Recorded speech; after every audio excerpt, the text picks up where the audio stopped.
Dans l'épisode d'un si grand soleil du vendredi 18 février, l'heure est aux retrouvailles pour Justine, Doria Calmel, et Eve, Emma Colberti.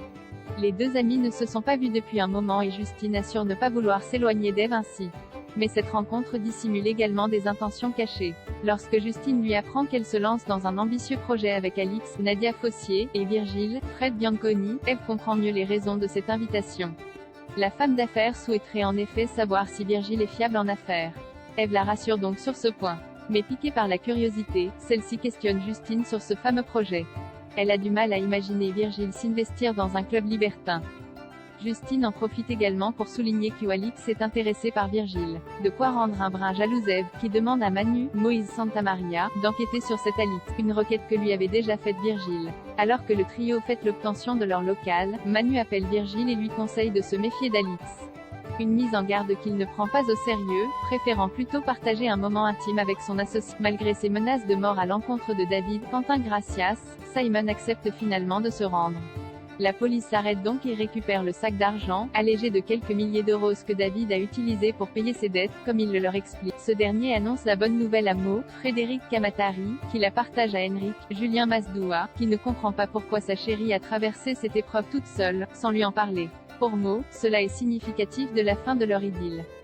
Henrik a déjà commencé à chercher un appartement, son déménagement devrait donc être imminent. Néanmoins, il peine à cacher sa tristesse face à cette séparation. De son côté, Alex Benjamin Bourgois a découvert que Simon avait déjà un casier judiciaire bien fourni, 2 tentatives d'homicide, des hold-up et quelques autres délits. Les forces de l'ordre se réjouissent davantage encore du succès de leur guet-apens. Lucille, Mo et David, coupables devant la justice? Pendant son audition, Simon Ballard passe aux aveux.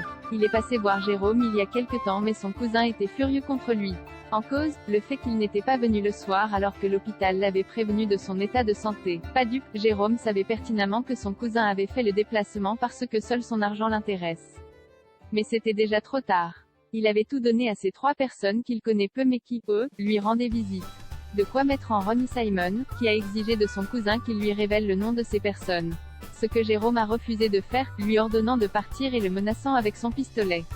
Pourtant, Simon a fini par retrouver malgré tout la trace de David et faire le lien avec ses complices, Lucille, Alicia Dadoun, et Mo. Il a également profité de cet interrogatoire pour révéler la provenance de cet argent, un braquage commis par Jérôme dans un supermarché, 3 ans auparavant, avant qu'il ne raccroche. Ballard est finalement déféré devant la justice.